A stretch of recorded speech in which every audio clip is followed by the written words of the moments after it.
What's up, everyone? It's Q from RetroQ Gaming, and I feel that everyone saw this coming a mile away. So, Mortal Kombat X, or Mortal Kombat 10, depending on what you want to call it. Usually I just call it Mortal Kombat X. Released earlier this year on PS4, Xbox One, and PC. Now, the PC version, as is fairly typical of a Warner Brothers game, released pretty broken, but that's not the point anyway. So, Mortal Kombat X released on those three platforms in, I think it was April of this year. And they were originally supposed to release a PS3 version and an Xbox 360 version at some point in the summer.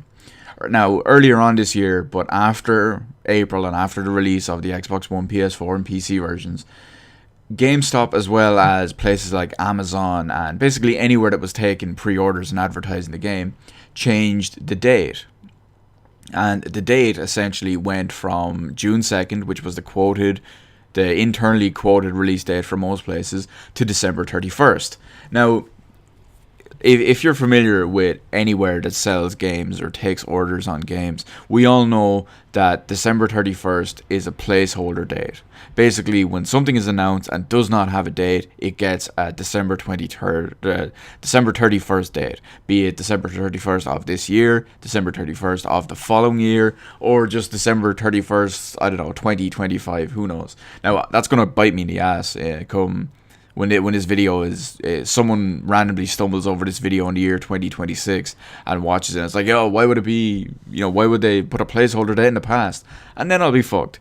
But either way, anyway, Warner Brothers has now officially come out and cancelled the PS3 and Xbox 360 versions of Mortal Kombat X. So here's what Warner Brothers themselves had to say on the matter. It's a quick little paragraph that I'll read out over. So what they had to say was: after months of development, Warner Bros. Interactive Entertainment has come to the regrettable conclusion that we cannot release Mortal Kombat X for PS3 and Xbox 360. Please know our teams work diligently to meet the quality standards set by the current gen versions of the game. However, we were not able to get the PS3 and Xbox 360 versions to the quality expected of a Mortal Kombat game, and are very sorry for not being able to deliver the products as originally planned. So that's their little kind of comment on there. They've also gone and said that if you were one of the people that basically pre-ordered the game when you shouldn't have, which pretty much shouldn't have done anyway, but that's a whole different thing. I'm just saying, don't pre-order games. But if you were one of the people who pre-ordered the 360 or PS3 version, you can go to your local retailer where you pre-ordered, or your online retailer, and they will give you a refund equivalent to whatever money you gave them. Maybe you gave them €5 as a pre-order. Maybe you paid like half the price or full price.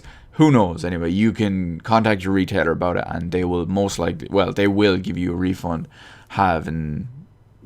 put at least some type of money on it. So this, I do think we saw this coming a mile away, simply because when stuff like this usually happens, when they release a current gen version and PC, and then the other one, the 7th gen version or the last generation version, basically gets kind of pushed to the wayside. Now, I don't deny that maybe they probably were working on it. They could have been, but it wouldn't surprise me if they weren't. But the fact is that when stuff like this happens, it's kind of like they realize that, okay, the new consoles, or the current consoles, let us do so much more, and it really shows the age and the hardware limitations of the older consoles. And essentially, it just shows that they can't use the decade-old hardware anymore to get an acceptable experience. So according to what they had to say about this anyway, is the fact that they just could not get it up to acceptable levels of quality and performance, which pretty much goes with my view on it. So unfortunately for those of you out there who were possibly going to get the Xbox 360 or PS3 versions of Mortal Kombat X, you're shit out of luck. However, that will allow you to get an Xbox One, PS4 or PC copy whenever you get an upgrade for your console, or if you already have one, who knows, you can just buy it on that instead. So that's your main benefit. You're going to get a better game, and what would be a better game at the end of the day, because whatever would have released on the PS3 would not have been good as the PS4 version. Whatever would have released on the 360 would not have been as good as the Xbox One version. So, you know, at the end of the day, it's still an improvement. However, it is kind of it's a double-edged sword. It's kind of bullshit when stuff like this happens. However, the consoles are a decade old and the hardware is extremely outdated, and it's kind of nice in a sense to see developers not compromising their vision or compromising certain things just to get a game out on it. Now, that cannot be said for all publishers, and that cannot be said for all games and all series. But in this case, it's a slight boon, if you will. So let me know in the comment section below what you think about any games on the previous gen being cancelled and still being released on the current gen and PC. Let me know if you were one of the unfortunate people that had it pre-ordered on Xbox 360 or PS3, or were going to buy it on Xbox 360 and PS3, not necessarily having it pre-ordered. Let me know all that in the comment section below. Hit the like button, hit the subscribe button. You can follow me on Twitter, details in the description below. Thank you for watching. I will see you on the rest of the videos in my channel, except today, because after this I am fucking exhausted from MCM Ireland Comic Con. Take it easy, guys.